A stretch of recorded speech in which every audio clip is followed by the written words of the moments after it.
Well, today we got some heavy lifting here, talking about conceptual weights by exploring white space, my favorite area. It's also known as negative space. This is the deliberate, unmarked area around between the subjects of design, right?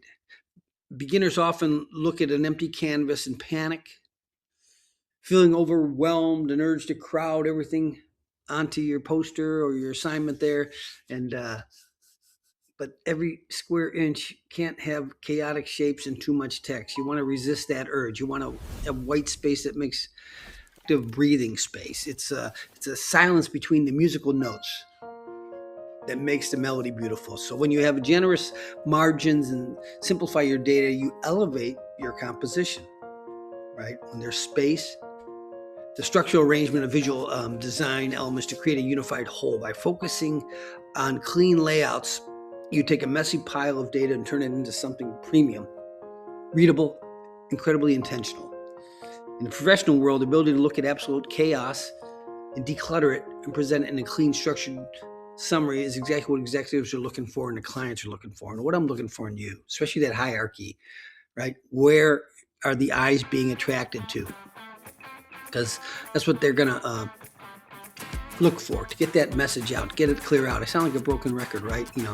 So it's just about structure, layout, composition, and what brings it all back together is a good practice, like we're doing with the logo assignment coming up. A logo is it's a visual symbol that represents a business. So, it's often the first thing people notice about you and how you recognize your brand or your client's brand. But with the 7 different types of logos I want to express to you, like monograms and mascots for businesses, you need to understand the different types and which best one might work for you or your client.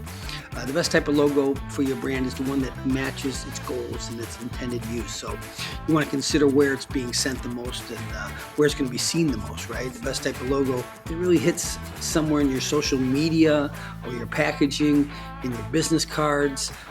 I always talk about people when they say, "Why a business card, Mr. Mac?" I said, because do you ever see people awkwardly try to exchange phone numbers back and forth? Could I get your number? Here is my business card. When business people are busy on an elevator and things like that, you don't have time to be exchanging numbers or give me this or that. I've seen them just hand business cards and they love it. So make sure you make a business card this semester. And so I just wanted to go over the different types again, a word mark or a logo type. If the logo uses just a company name, it's called a letter mark or a monogram, okay? So the logo that uses just a business name is called a word mark or a logo type. If the logo uses just the company initials, it's called a letter mark or a monogram. A logo featuring only an image or a symbol is a pictorial mark. Once again, word mark is a text only featuring the exact brand name like Google or Coca-Cola. A letter mark could be like CNN, IBM, HP, right? Combination mark might be both, a kind of a combination of a symbol and a mascot. An emblem might be, what would be an emblem? I think an emblem would be Harley Davidson or Starbucks pictorial mark, right? It's brand mark. It's easy to recognize. Target, Apple, an abstract mark. It's geometric shape that conceptually represents the brand without the literal transformation, like Pepsi-Cola, Adidas, flower, right? It's an abstract mark. We go Nike, maybe, who knows, right? A mascot is an illustrated character, right? That represents the company like Wendy's or KFC or Colonel Sanders even, right? So I just want to let you know you want to know the different types because your client might be represented best by you pulling out the best logo style and type for them to use. So I want you to create your own logo here this semester. And this is Mr. Mac out, and watch the rest of the video again. Thanks again. I'll talk to you soon. Can't just pick a cool design out of thin air. You really have to consider placement.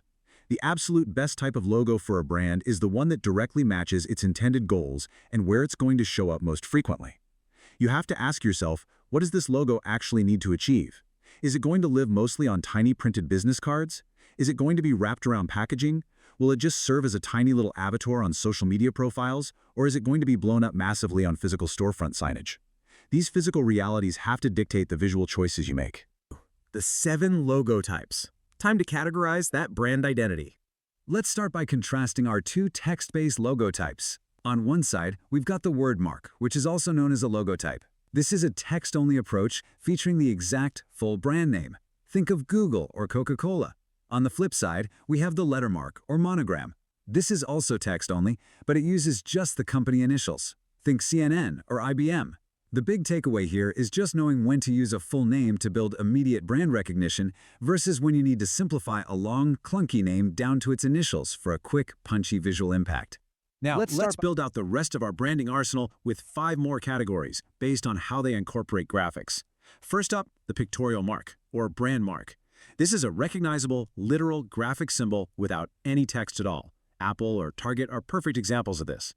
Next is the abstract mark. Instead of a literal image, this is a geometric shape that conceptually represents the brand, like the Pepsi circle or the Adidas flower. Then we have the mascot. This is an illustrated character representing the company. Obviously, KFC's Colonel Sanders comes to mind. Moving down, there's the emblem, where the company name is tightly encased inside a symbol or an icon, exactly like Starbucks or Harley-Davidson. And finally, the combination mark, which is exactly what it sounds like, a layout that mixes the business name with a graphic symbol or mascot. Having this complete categorization in your back pocket gives you a massive advantage when deciding what visual tool is going to do the best job for your specific needs. All right,